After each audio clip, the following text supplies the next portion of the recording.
Monsieur Jacques Verrier, bonjour. Bonjour. Je suis très heureux de vous accueillir. Aujourd'hui, vous êtes arrivé, je crois, malgré vous, à l'âge de la retraite.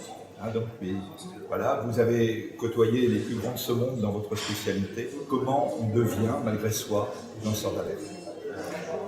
Je n'ai rien fait d'extraordinaire.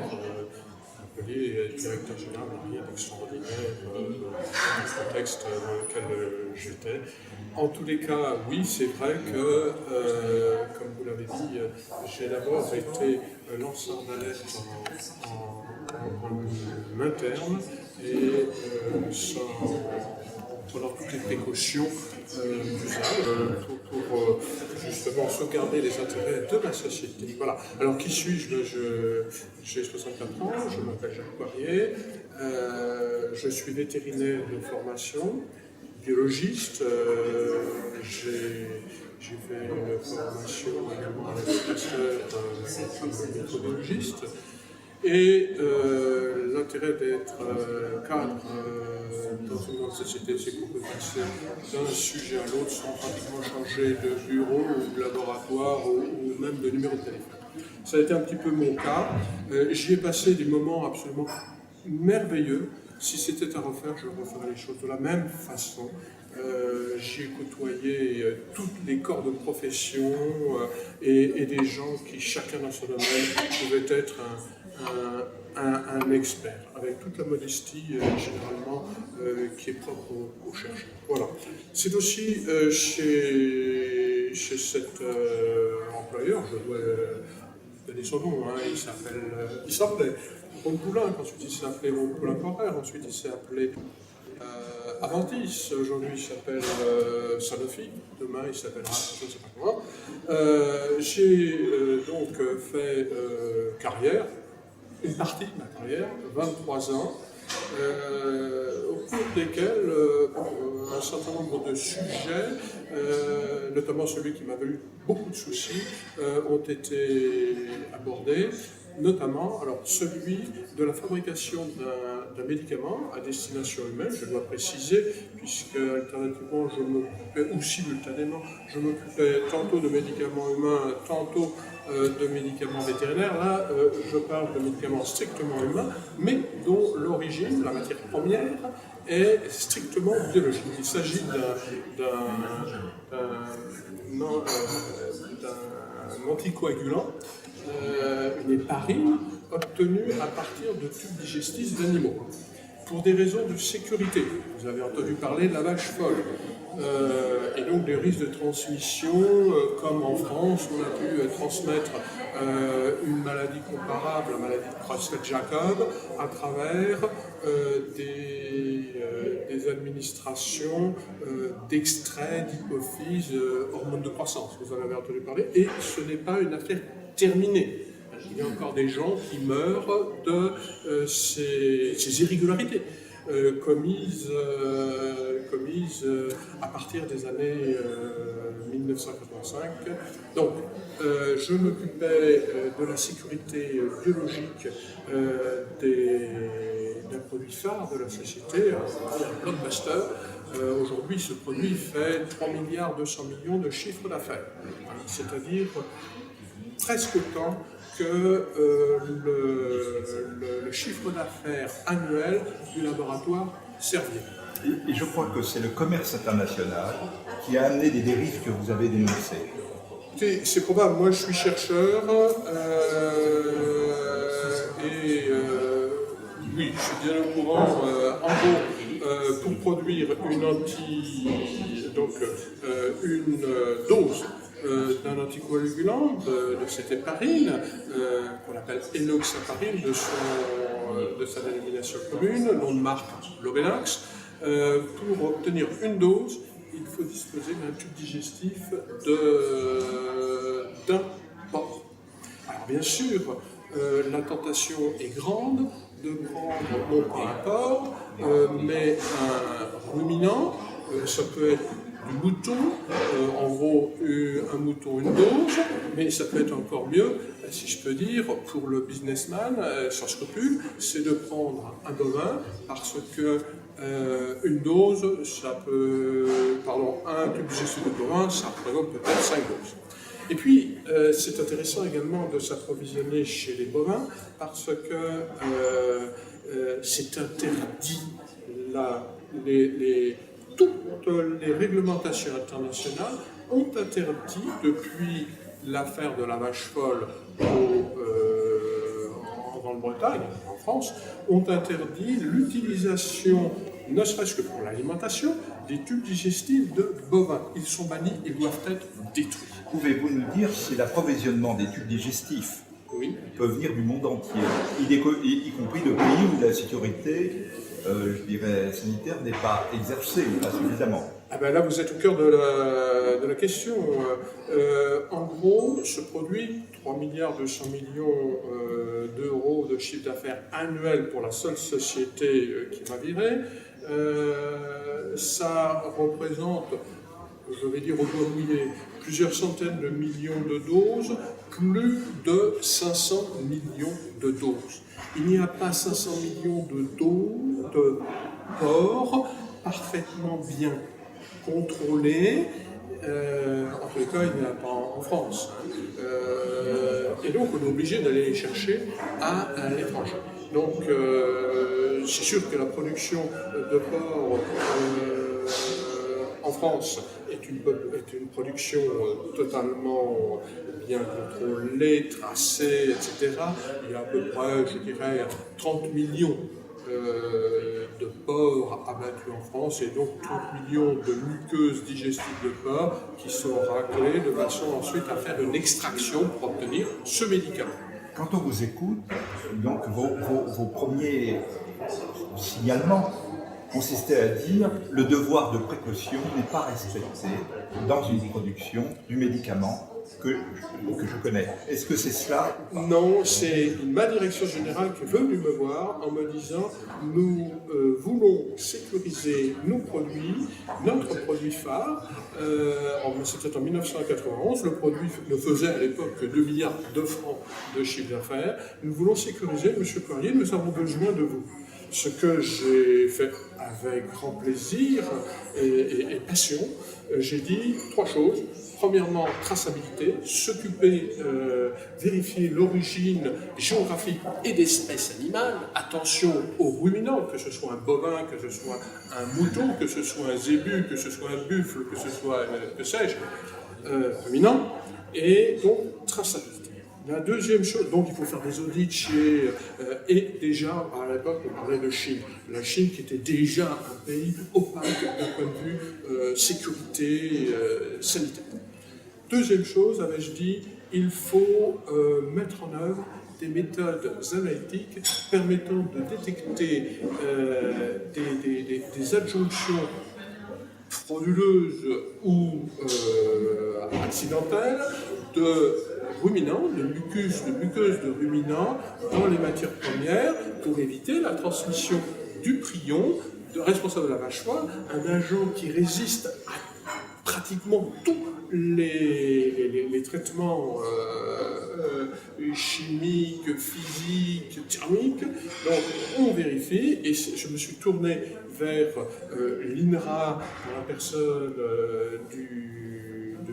d'un vétérinaire, le directeur de recherche, Didier Levieux, qui a mis au point des méthodes. Ces méthodes ont été mises en œuvre, non pas au niveau de ça a duré longtemps, hein. La société refusait de les mettre en œuvre pour différentes raisons, les choses ont évolué depuis, mais globalement, ce sont les Américains qui les ont mises en œuvre, la société refusant, mettant tout ce qu'elle pouvait pour empêcher la diffusion de ces méthodes. Et puis troisième chose, c'était ce qu'on appelle la validation du procédé de fabrication. Je me suis tourné vers monsieur le Vachefolle de l'époque, France et international, Dominique Dormont, au CEA, Centre d'études atomiques, qui a miniaturisé ces études pour montrer que les traitements subis par le produit qui, in fine, se retrouvait sous forme de médicaments, subissaient quand même suffisamment d'attaques pour baisser le niveau d'infection d'un éventuel prion ajouté frauduleusement ou accidentellement. Alors, le professionnel que vous êtes pensait que raisonnablement, vos dénonciations internes allaient produire ces effets, c'est-à-dire produire des précautions. Oui. Or, tel n'a pas été votre constat. Alors, je vous reprends sur le terme de dénonciation. Je n'ai jamais dénoncé quoi que ce soit ou qui que ce soit. Je suis formel sur ce plan. J'ai toujours proposé à la société des méthodes. C'est moi qui ai initié c'est moi qui ai fait une partie du rapport du professeur Dormont sur la validation du procédé, sur la manière dont le procédé de fabrication pouvait abaisser la charge infectieuse d'un éventuel prion. C'est moi qui ai pris contact avec l'INRA pour mettre au point des méthodes analytiques capables de détecter des fifrolins, des quantités infimes de matières premières d'origine ruminante, donc prohibées par toutes les réglementations, adaptées à ce produit. En revanche, en ce qui concerne les visites d'audit, alors que parallèlement, je menais des activités avec des déplacements sur tous les continents et dans les structures, que ce soit les structures d'abattage, les structures d'élevage, toutes races animales, essentiellement porc, bovins et volailles, eh bien, il m'a été interdit de me glisser dans les audits, notamment en Chine, mais pas uniquement en Chine. J'étais persona non grata, interdit par ma direction. Autrement dit, on vous empêchait d'exercer le devoir de précaution. Ah ben, totalement. Mais qu'on soit bien clair sur cette affaire, jamais je me suis réveillé un matin en me disant tiens, aujourd'hui je vais être lanceur d'alerte, j'ignorais le terme et je n'ai fait que mon devoir. Est-ce que c'est pas, vous savez, on a l'habitude de dire aujourd'hui dans les médias que la finance folle fait tomber tous les principes de base, vous voyez, de précaution. Est-ce qu'on peut dire, est-ce que vous accepteriez que cette finance folle, c'est-à-dire que la raison d'État qui devient la raison de l'argent, je dirais, l'emporte sur autre chose ou pas? Alors, écoutez, je ne suis pas un financier. J'allais dire, j'ai les mains propres. Non, c'est trop facile de dire ça. Je comprends parfaitement les raisons, et puis après les gens vont dire « Oui, mais attendez, si on ne fait pas ceci ou si on doit faire cela, c'est tant de centaines, voire de milliers de personnes qui vont se retrouver au chômage, etc. » Ce raisonnement, je comprends, mais je ne peux pas le justifier. Donc, je dirais oui, clairement, quand on sait que la matière première qui est prohibée par toutes les réglementations coûte 20 fois moins cher, j'en sais rien, c'est peut-être 40 fois, mais au moins 20 fois moins cher que la matière première qui elle est autorisée, le porc, parce que le porc n'est pas porteur de la maladie de la vache folle, du prion responsable de la maladie de la vache folle, de Creutzfeldt-Jakob. Forcément, dès l'instant qu'on a une proposition de tricher, eh ben on triche, parce qu'en plus c'est moins cher. Alors, aujourd'hui que vous êtes, malgré vous, arrivé à l'âge de la retraite, oui. Parce que vous y a conduit, hein, donc plus tôt que prévu, hein, oui. Pensez-vous, avec les réserves qui s'imposent, que le risque sanitaire sur le domaine que vous connaissez existe encore? Alors, vous m'avez décrit tout à l'heure comme un spécialiste sur certains mots, oui, tout à fait, je le suis. Mais il y a actuellement, la biologie, la science en général, est tellement précise, pointue, que je ne veux pas me présenter comme un spécialiste en termes de probabilité, du risque de transmettre. Simplement, je m'appuie sur des gens officiellement, qui sont des experts, c'est-à-dire les experts qui conseillent les administrations de santé, qu'elles soient européennes, qu'elles soient américaines, qu'elles soient japonaises, et qui ont, suite à des événements tragiques qui sont survenus en 2008, alors sur des héparines, non pas pour des raisons de maladie de mais c'était des produits d'origine chinoise qui étaient frauduleusement trafiqués avec une substance létale qui avait été mise dedans pour mimer en quelque sorte les effets anticoagulants du produit. Eh bien, on a resserré la réglementation. Et curieusement, c'est l'administration française de santé qui, donc depuis 2009, officiellement autorise, rend possible l'utilisation de matières premières provenant de ruminants, des produits qui ne doivent pas exister puisqu'ils doivent être détruits. Autorise l'utilisation de produits de ruminants, donc bovins, ovins, pour faire de l'héparine destinée notamment au marché français. Je précise que l'administration française de santé autorise la société à vendre de l'énoxaparine aux Américains, mais les Américains, eux, beaucoup plus, sans doute parce que l'Américain moyen est plus sensible, je ne sais pas, ou mérite plus de respect que l'utilisateur français. En Amérique, ils ont demandé que l'ensemble de la production française d'héparine provenant de porcs abattus dans des abattoirs bretons, etc., dont on est sûr qu'il s'agit bien du porc, l'ensemble de cette production d'énoxaparine puisse être vendue aux seuls États-Unis. D'accord ? Les États-Unis n'acceptent pas. Peut-être que les choses ont changé maintenant, mais je ne crois pas. Ça fait longtemps que c'était cela. Les États-Unis n'acceptaient pas que des produits provenant de Chine ou autres que de France soient fabriqués, fabriqués autrement pour être envoyés aux États-Unis.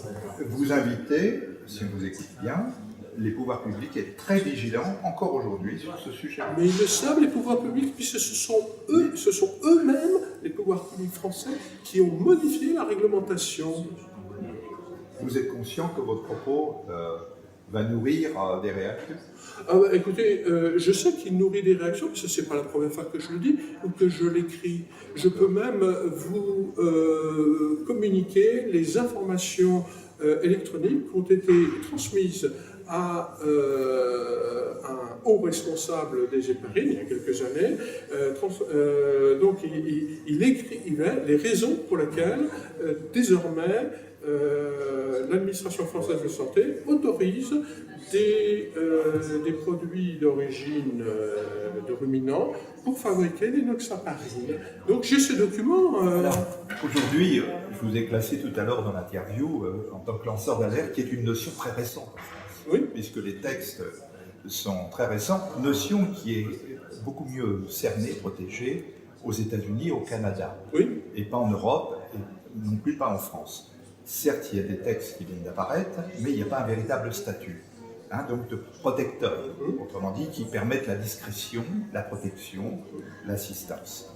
Donc, vous êtes précurseur dans ce sens. Malgré moi. Malgré vous.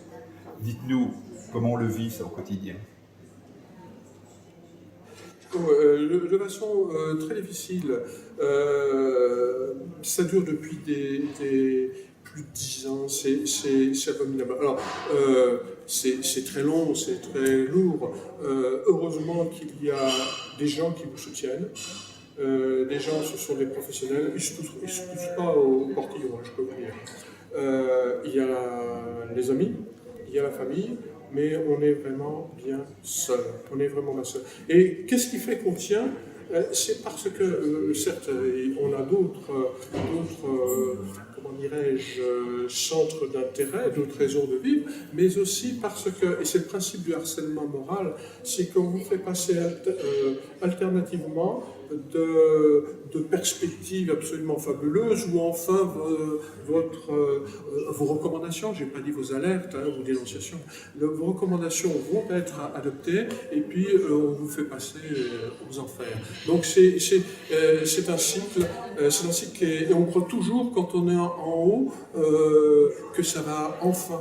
Alors, il y a d'autres sujets que nous n'avons pas abordés, mais vous nous avez dit lors de réunions de travail que vous étiez prêts à mettre vos savoir-faire au service de tous sur de multiples sujets pour la compréhension de tout ce qui se passe au niveau mondial en matière de protection sanitaire ou non.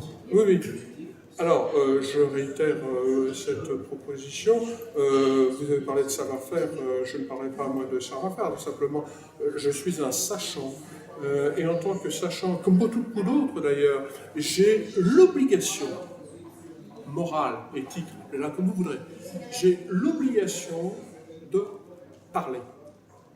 Et je regrette une chose, et je ne suis pas le seul à le regretter. Xavier Fourgalan revient toujours sur ce thème-là.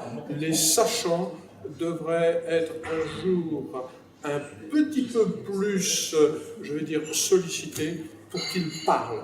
Il est inadmissible que les sachants, et ils sont nombreux parmi nos contemporains, se taisent. Ce n'est pas courageux. Et je pense effectivement que c'est un devoir, ce n'est plus maintenant comment dirais-je, ce ne doit pas être considéré comme une option, c'est un devoir.